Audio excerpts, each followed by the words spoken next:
والصلاة والسلام على أشرف الأنبياء والمرسلين، وأشهد أن لا إله إلا الله ولي الصالحين، وأشهد أن محمدا عبده ورسوله الصادق الوعد الأمين. صل اللهم وسلم وبارك على هذا النبي الكريم وعلى آله وصحابته الغر الميامين، وارحم اللهم مشايخنا ووالدينا وأمواتنا وأموات المسلمين أجمعين. وأشهد أن لا إله إلا الله وحده لا شريك له، وأشهد أن محمدا عبده ورسوله أرسله الله بالهدى ودين الحق ليظهره على الدين كله ولو كره المشركون. أما بعد، أوصيكم إخواني ونفسي أولا بتقوى الله تعالى وطاعته.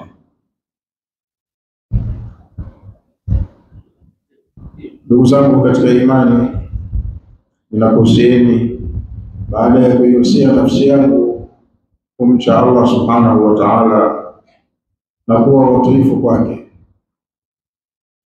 Ndugu zangu katika imani, tunapaswa kutumia wakati wetu vizuri kwa lengo la kujitafutia mafanikio, na mtu mwenye kutaraji mafanikio huwa anaonekana juhudi yake katika mbio za kuyatafuta hayo mafanikio. Allah subhanahu wa ta'ala ametufaradhishia funga ya Ramadhani kwa lengo la kujifunza uchamungu. Kupitia siyamu tunajifunza takwa, na Allah subhanahu wa ta'ala ametuhakikishia kwamba pepo haipatikani bila ya takwa. Wa tilka aljannatu nurithuha min ibadina man kana taqiya,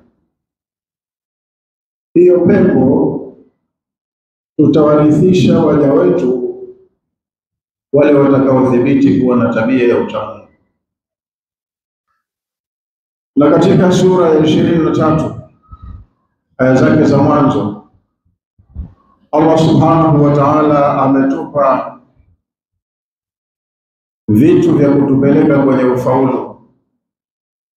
Akasema, qad aflaha almu'minun alladhina hum fi salatihim khashi'un walladhina hum 'anil lahwi mu'ridun walladhina hum lizzakati fa'ilun walladhina hum lifurujihim hafidhun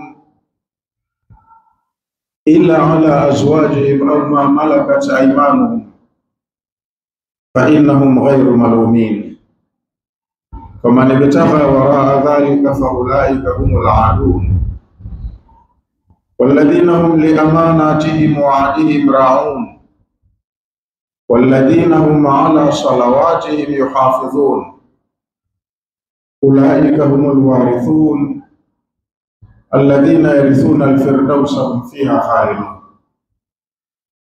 Ndugu zangu katika imani, tafsiri ya aya hizi zinatupa ufahamu wa kwamba hakuna njia ya mkato, njia rahisi ya mtu kufanikiwa kwenda peponi. Ili afanikiwe kwenda peponi, kuna vigezo vingi vinazingatiwa. Kwa hakika wamefaulu waumini wale ambao wanaposali wanasali kwa khushu', wananyenyekea kwenye sala zao. Ikiwa tunafunga, tunapaswa kujikagua kwenye amali nyingine tunazozifanya wakati tumefunga, maana huenda tukawa tunazifanya hizo amali zikapoteza vigezo vya ubora, na amali zikipoteza vigezo vya ubora, maana yake juhudi yetu ya kujifunza ule ucha Mungu itakuwa ni ndogo.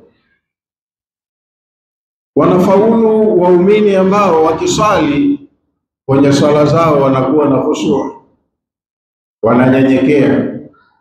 Anasimama mtu akiwa anajua nimesimama mbele ya nani, na akazingatia anachokisema, anachoahidi, anachoomba, anachoamrishwa, anachokatazwa. Lazima tukiingia kwenye swala tuingie na utulivu na akili zetu ziwe hadhir.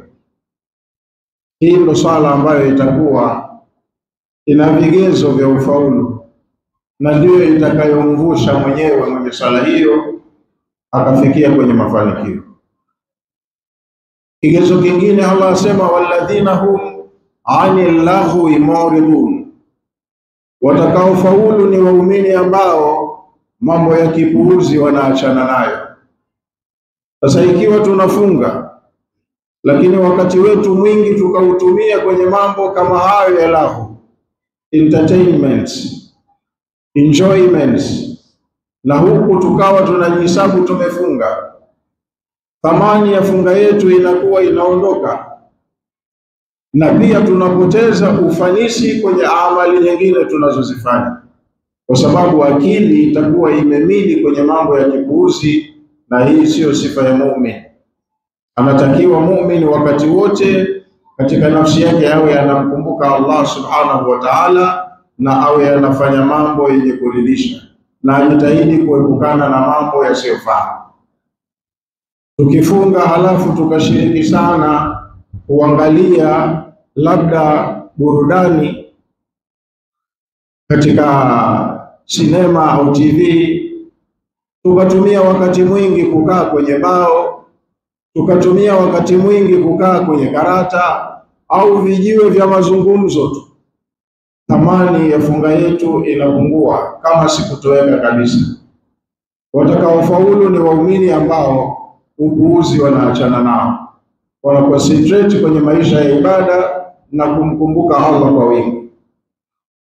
Walladhina hum lizakati fa'ilun, waumini watakaofanikiwa ni wale ambao wanajitahidi katika machumi yao kuchuma chumo la halali, wakamiliki vilivyo halali, na mali yao ikifikia vigezo vya kutolewa zaka wanakuwa wanatekeleza nguzo hiyo.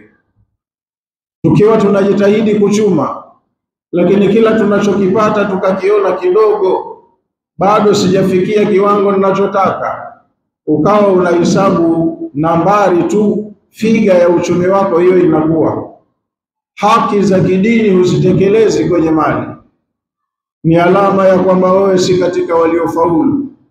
Maana waliofaulu wanajua majukumu yao kwenye masuala ya umiliki, utumiaji wa mali. Walladhina hum lifurujihim hafidhun, na watakaofaulu ni waumini ambao wanadhibiti matumizi ya tupu zao. Ukijisikia utupu ni haki yako na una uhuru wa kuutumia upendavyo, wakati aliyekuumbia hicho kiungo kakiumba kwa malengo maalum na akakuwekea mipaka ya matumizi, utajihesabu unafunga, lakini ukiwa na michezo hiyo, thamani ya funga yako inapotea, na uwezekano wa wewe kufaulu unakuwa unajipunguzia mwenyewe. Maana hakuna katika unayoelekezwa unalolijali, unaendekeza matamanio ya nafsi yako. Pia Allah subhanahu wa ta'ala akatupa sifa za watu watakaofanikiwa. Walladhina hum lifurujihim hafidhun illa ala azwajihim, wanaodhibiti matumizi ya tupu zao, hawazitumii ila kwa wenza wao. Kama ni mume atumie kwa mkewe, na kama ni mke atumie kwa mumewe. Au ma malakat aymanuhum, au kama ni mwanamume atumie utupu wake pale ambapo sheria imemmilikisha kwa mkono wake wa kiume. Fa innahum ghayru malumin, wanaotumia katika sehemu halali tupu zao hawana lawama, kwa sababu wamefuata utaratibu, na yoyote anayefanya jambo lake kwa kufuata utaratibu huambiwa kaabudu. Ukifanya tofauti na utaratibu, wewe utakuwa umeasi na utastahiki adhabu, na unapoteza ile thamani ya imani yako au thamani ya malipo kwenye ibada zako. Allah akasema kwa kutoa onyo, faman ibtagha waraa dhalik faulaika humul adun, mtu yoyote anayetengeneza matumizi ya utupu wake nje ya hizi taratibu zilizoruhusiwa, huyo ametengeneza uadui, kachupa mipaka, kaingia maeneo ambayo hakuruhusika. Kwa hiyo mtu kuwa kafunga lakini ana mahusiano na mwanamke ambaye sio mke wake, na wanayafanya yale yanayofanywa kama mke na mume, hata kama kampa likizo kwa mwezi huu, kwanza tusite, kaa kwenu nikae kwetu mpaka ishe Ramadhani, huyo anakuwa hakufunga, kwa sababu kajidanganya kwa kusema tuheshimu Ramadhani. Ana nia ya kwamba ikiisha Ramadhani wanaendelea na mambo yao kama kawaida.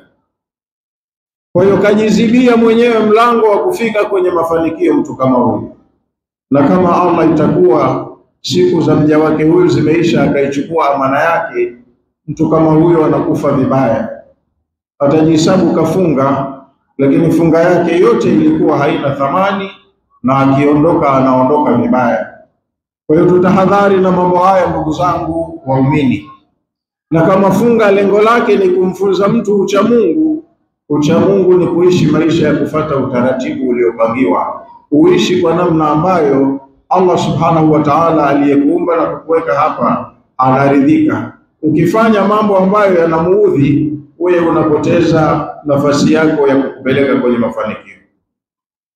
Pia Allah akasema katika sifa za watu waliofanikiwa, walladhina hum liamanatihim wa ahdihim raun, wacha Mungu ni wale ambao amana zao wanapoaminiwa mahala wakapewa amana au dhamana, au wanapofanya makubaliano ya mambo wakati ya saini mikataba, au wakaahidiana tu kikawaida kufanya mambo fulani ya kheri. Watu watakaofanikiwa ni wale wenye umakini katika amana au ahadi. Amana zao na ahadi zao wanazichunga na wanazitekeleza ipasavyo kwa wakati. Hawa ndo watakaofanikiwa. Kama umefunga halafu ukawa sio mtu wa ahadi, ukawa mtu mlalamishi, mtu wa mizengwe, inategemewa kwamba funga yako itakuwa sio sahihi na hatima yako itakuwa ni mbaya, kwa sababu hizo si katika sifa za watu wema.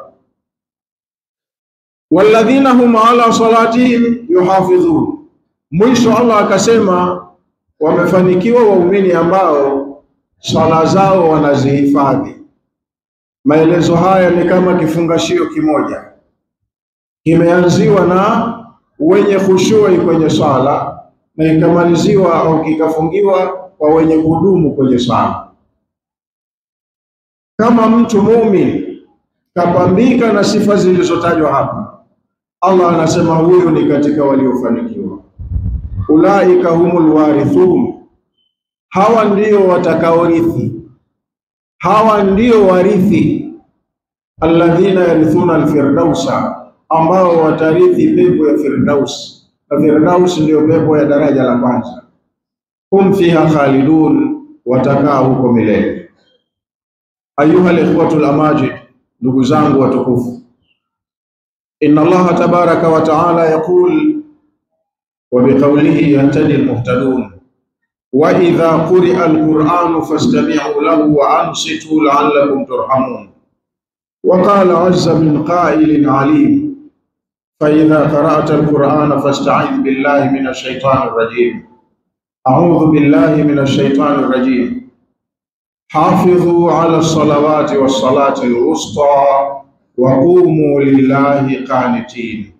بارك الله لي ولكم بالقرآن العظيم ونفعني وإياكم بالآيات والذكر الحكيم.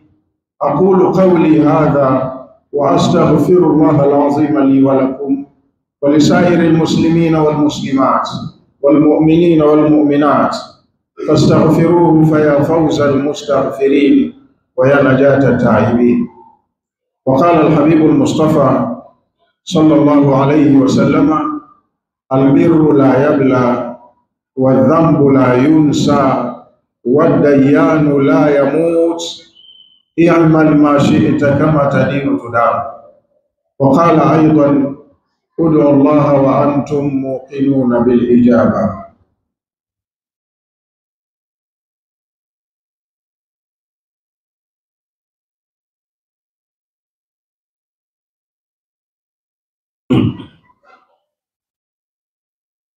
الحمد لله رب العالمين، والصلاة والسلام على رسول الله صلى الله عليه وسلم، وأشهد أن لا إله إلا الله وحده لا شريك له، وأشهد أن محمدا عبده ورسوله أرسله الله بالهدى ودين الحق ليظهره على الدين كله ولو كره المشركون. Allah ametuagiza tuhifadhi swala zetu kama alivyotupa vigezo kwa kusema waliofaulu ni wale ambao swala zao wanazihifadhi.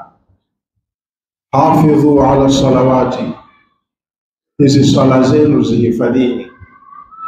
zihifadhini swala zenu. Wa salati al-wusta, hasa ile swala ya kati na kati.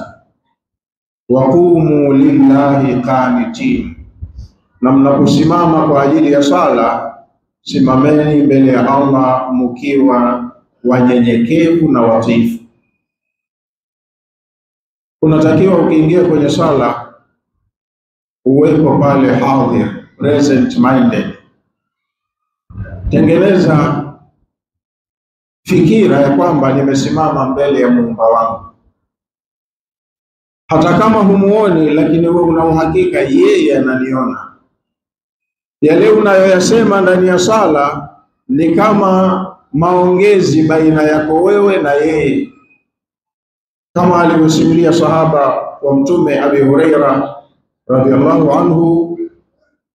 Ametuambia kwamba sami'tu Rasulullah sallallahu alayhi wasallam yaqul, nimemsikia Mtume wa Allah sallallahu alayhi wasallam akisema, yaqulu Rabbu azza wa jalla, Mtume ananukuu maneno aliyopewa na Allah, yani hiyo ni hadithi al-Qudsi. Mtume kasema kuambia masahaba, yaqulu Rabbu azza wa jalla, Mola wetu mwenye nguvu na utukufu anasema, inni qasamtu salata baini wa baina abdi, mimi hii sala nimeigawa sehemu mbili baina yangu na mja wangu. Inni qasamtu salata, mimi nimeigawa sala baini wa baina abdi nisfaini, baina yangu mimi na mja wangu anayesali. Hii sala nimeifanya ina sehemu mbili. Sehemu ni yake yeye Allah subhanahu wa ta'ala, na sehemu ni ya huyu kiumbe wake anayesali. Kwa hiyo wewe ukisimama kwenye msala unasali, kama ambavyo pia Mtume amesema kwenye hadithi nyingine, idha qama ahadukum ala musallahu, mmoja wenu anaposimama sehemu yake ya kusali, fa inna ma yunaji rabbahu, kitendo anachokifanya si kinginecho ila huwa ananong'ona na Mola wake, min warai hijabi, nyuma ya pazia.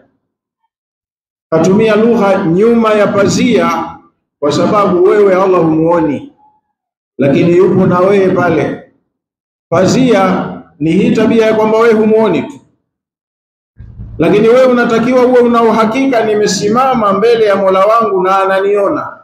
Sasa hadithi hii inathibitisha hilo kwa kusema Allah mwenyewe kasema, inni qasamtu salata baini wa baina abdi nisfain, mimi nimeigawa sala baina yangu na mja wangu sehemu mbili. Wali abdi ma saala, na mja wangu anayesali kama anasali hasa idhati lillahi, basi huwa anapata kila analoliomba.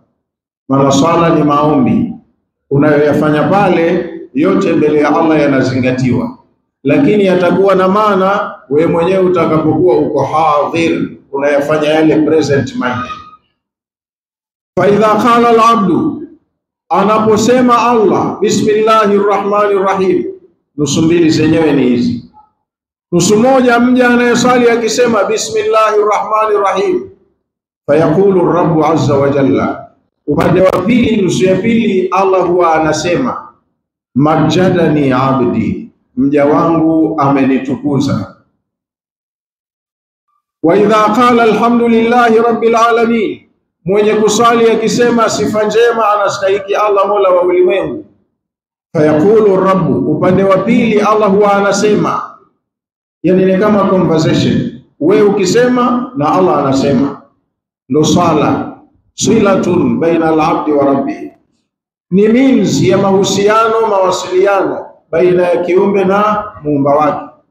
Kwa hiyo kiumbe akisema alhamdulillahi rabbil alamin, muumba huwa anasema hamidani abdi, mja wangu amenihimidia.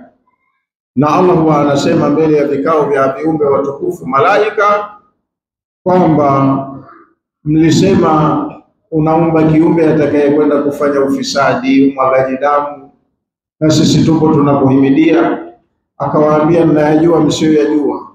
Kwa hiyo kuwathibitishia kwamba dhana yenu haikuwa sahihi, wakijitokeza watu wema wanao mahusiano mazuri na Allah, Allah hujifakharisha kwa hao mbele ya wale malaika. Anawaambia majadani abdi, mja wangu kanitukuza huyu. Mlisema watakuwa waharibifu, sio wote, wengine hawa wamenyoka.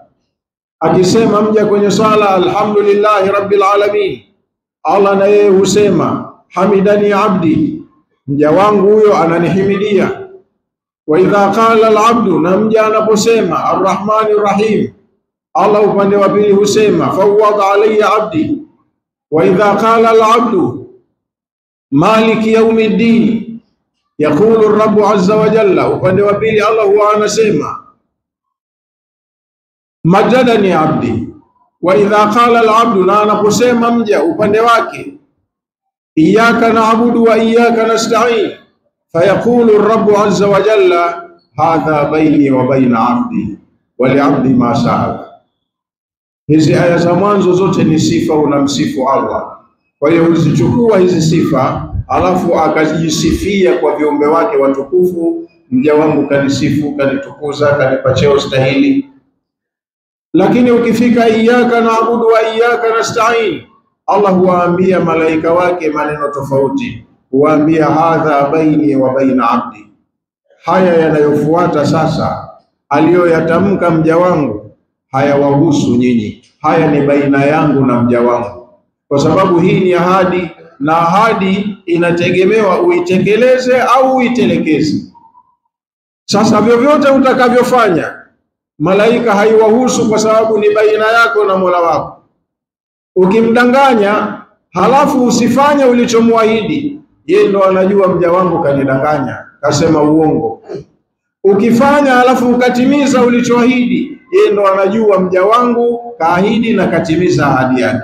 Kwa hiyo haya malaika hayawahusu, ni baina ya mtendaji na mlipaji wa hayo matendo.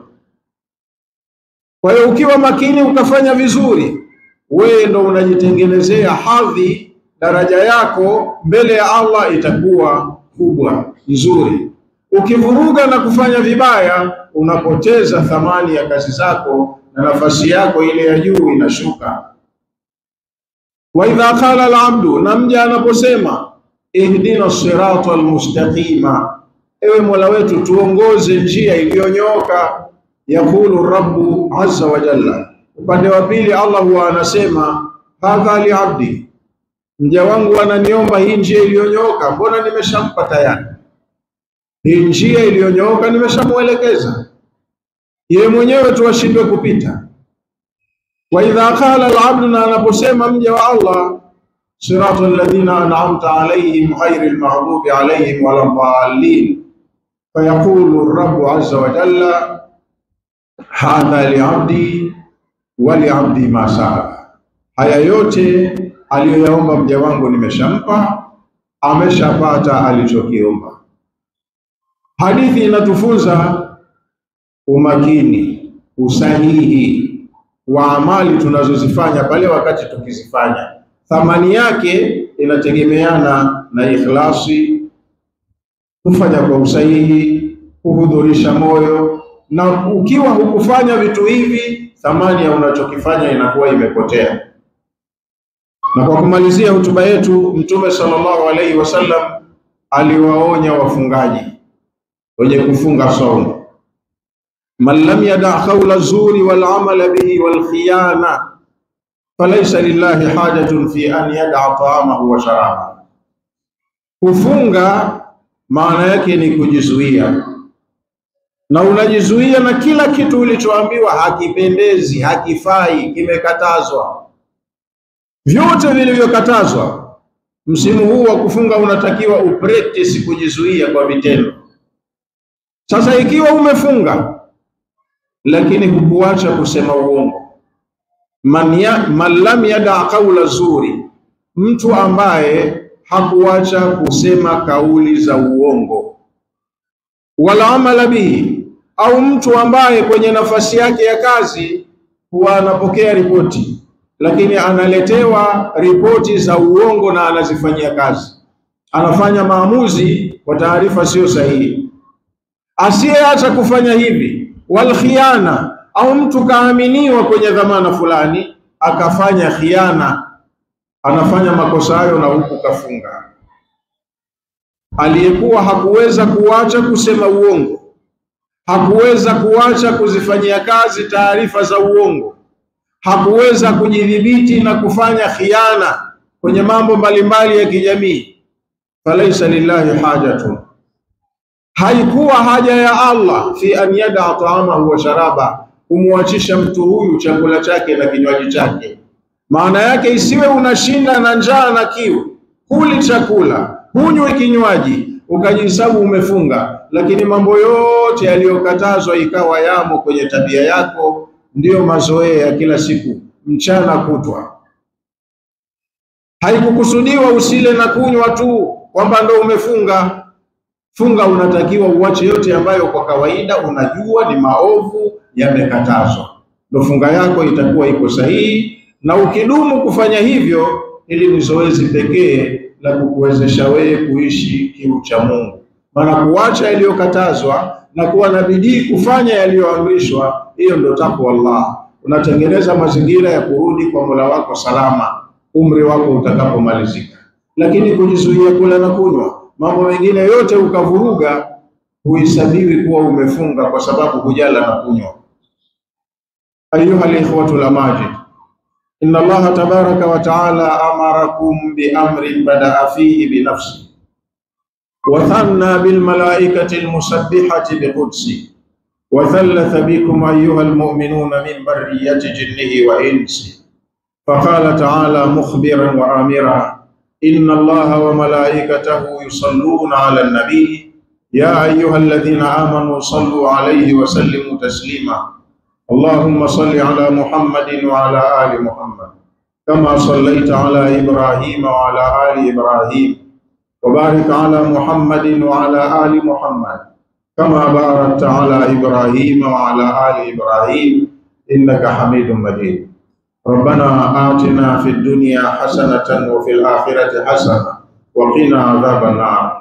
ربنا وأوزعنا أن نشكر نعمتك التي أنعمت علينا وعلى والدينا وأن نعمل صالحا ترضاه وأصلح لنا في ذرياتنا إنا تبنا إليك وإنا من المسلمين. اللهم ربنا اهدنا بهداك واجعلنا ممن يسارع في رضاك ولا تولنا وليا سواك ولا تجعلنا ممن خالف أمرك وعصاك. اللهم اجعلنا هداة مهتدين ولا تجعلنا ضالين ولا مضلين، سلما لأوليائك وحربا لأعدائك.